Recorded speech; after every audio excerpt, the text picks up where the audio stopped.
யாத்ராகம புத்தகத்தின் கேள்வி பதில்கள். கேள்வி: மோசே யோசுவாவை நோக்கி, நாளைக்கு நான் மலை உச்சியில் எதை என் கையில் பிடித்து கொண்டு நிற்பேன் என்றான். பதில்: தேவனுடைய கோலை. கேள்வி: மோசே தன் கையை ஏறெடுக்கையில் மேற்கொண்டவர்கள் யார்? பதில்: இஸ்ரவேலர். கேள்வி: மோசே தன் கையை தாழ விடுகையில் மேற்கொண்டது யார்? பதில்: அமலேக்கியர். கேள்வி: கைகள் அசந்து போனவன் யார்? பதில்: மோசே. கேள்வி: மோசேயின் கைகளை தாங்கினவர்கள் யார்?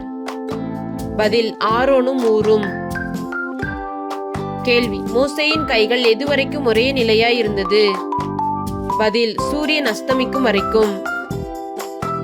கேள்வி: யோசுவா அமலேக்கையும் அவன் ஜனங்களையும் எதினாலே முறியடித்தான்?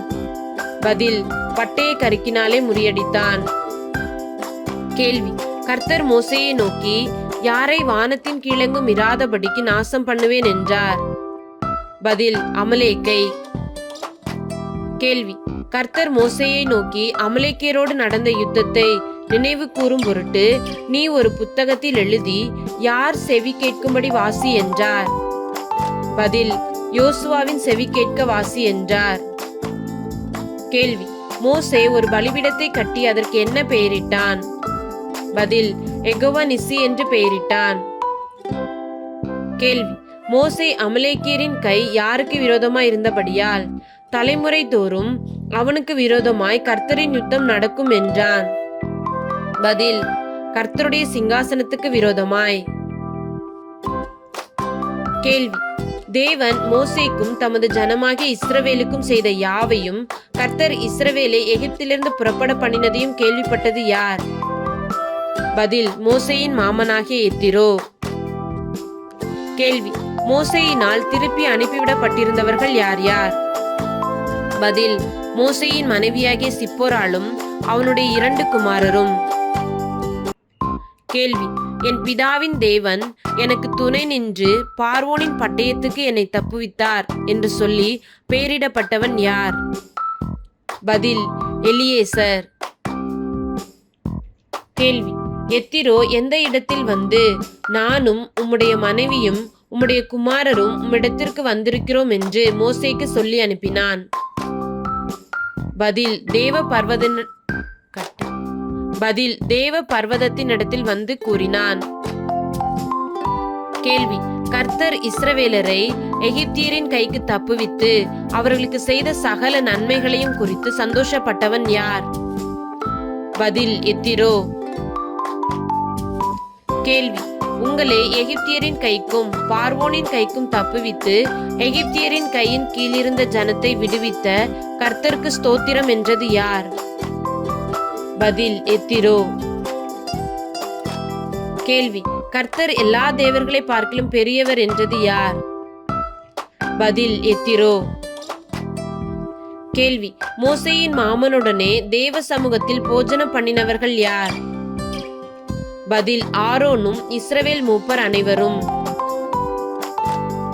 கேள்வி: மோசே ஜனங்களை நியாயம் விசாரிக்க உட்கார்ந்த பொழுது ஜனங்கள் எது மட்டும் மோசேக்கு முன்பாக நின்றார்கள்? பதில்: காலமே துவங்கி சாயங்காலம் மட்டும் நின்றார்கள். கேள்வி: நீர் ஜனங்களுக்கு செய்கிற இந்த காரியம் என்ன என்று கேட்டது யார்? பதில்: மோசேயின் மாமனாகிய எத்திரோ. கேள்வி: நான் ஜனங்களுக்குள்ள வழக்கை தீர்த்து தேவ கட்டளைகளையும் அவருடைய பிரமாணங்களையும் தெரிவிக்கிறேன் என்றது யார்? பதில்: மோசே. கேள்வி: யாரை 1000 பேருக்கு அதிபதிகளாகவும் 100 பேருக்கு அதிபதிகளாகவும் 50 பேருக்கு அதிபதிகளாகவும் 10 பேருக்கு அதிபதிகளாகவும் ஏற்படுத்தும் என்று மோசேயின் மாமனாகிய எத்திரோ மோசேக்கு ஆலோசனை கூறினான்? பதில்: ஜனங்கள் எல்லாருக்குள்ளும் தேவனுக்கு பயந்தவர்களும் உண்மையுள்ளவர்களும் பொருளாசையை வெறுக்கிறவர்களுமான திறமையுள்ள மனிதரை தெரிந்து கொண்டு அவர்களை அதிபதிகளாக ஏற்படுத்தும் என்றான். கேள்வி: கட்டளைகளையும் பிரமாணங்களையும் அவர்களுக்கு வெளிப்படுத்தி அவர்கள் நடக்க வேண்டிய வழியையும் அவர்கள் செய்ய வேண்டிய காரியத்தையும் அவர்களுக்கு தெரியப்படுத்தும் என்றது யார்? பதில்: மோசேயின் மாமனாகிய எத்திரோ. கேள்வி: மோசே நியாயம் விசாரிக்க தெரிந்து கொண்ட தலைவர்கள் மோசேயினிடத்தில் எப்படிப்பட்ட காரியங்களை மாத்திரம் கொண்டு வந்தார்கள்? பதில்: வருத்தமான காரியங்களை மாத்திரம் கொண்டு வந்தார்கள். கேள்வி: இஸ்ரவேல் புத்திரர் எகிப்து தேசத்திலிருந்து புறப்பட்டு சீனாய் வனாந்தரத்தில் எப்பொழுது வந்து சேர்ந்தார்கள்? பதில்: 3ஆம் மாதம் முதல் நாளில் வந்து சேர்ந்தார்கள். கேள்வி: இஸ்ரவேல் புத்திரர் எங்கே இருந்து பிரயாணம் புறப்பட்டு சீனாய் வனாந்தரத்தில் வந்து சேர்ந்தார்கள்? பதில்: ரெவிதீமில் இருந்து. கேள்வி: கர்த்தர் யாக்கோபு வம்சத்தாரிடமும் இஸ்ரவேல் புத்திரரிடமும், நீங்கள் எதை செய்தால் சகல ஜனங்களிலும் நீங்களே எனக்கு சொந்த சம்பத்தாய் இருப்பீர்கள் என்றார்? பதில்: நீங்கள் என் வாக்கை உள்ளபடி கேட்டு என் உடன்படிக்கை கைக்கொள்வீர்களானால் எனக்கு சொந்த சம்பத்தாய் இருப்பீர்கள் என்றார். கேள்வி: எதெல்லாம் என்னுடையது என்று கர்த்தர் கூறுகிறார்? பதில்: பூமி எல்லாம்.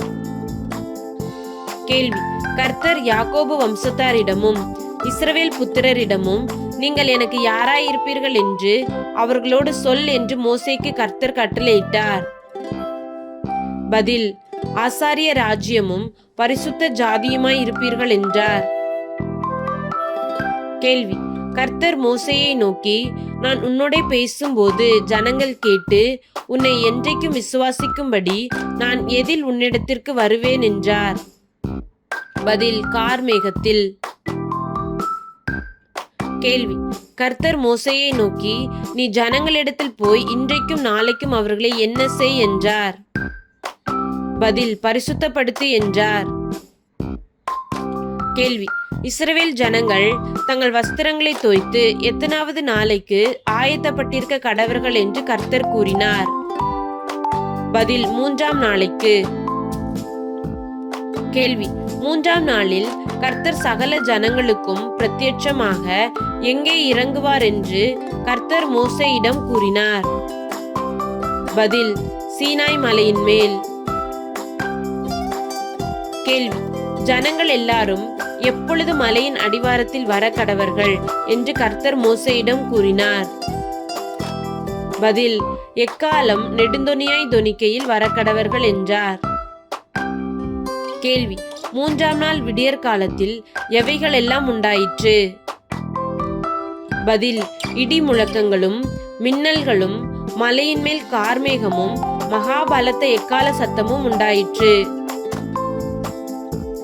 கேள்வி: கர்த்தர் சீனாய் மலையின் மேல் எதில் இறங்கினதா?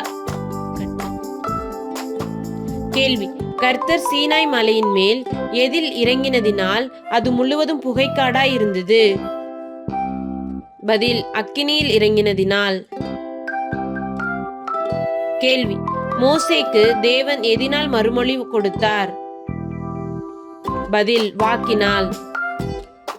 கேள்வி: கர்த்தர் மோசேயை எங்கே வரவழைத்தார்?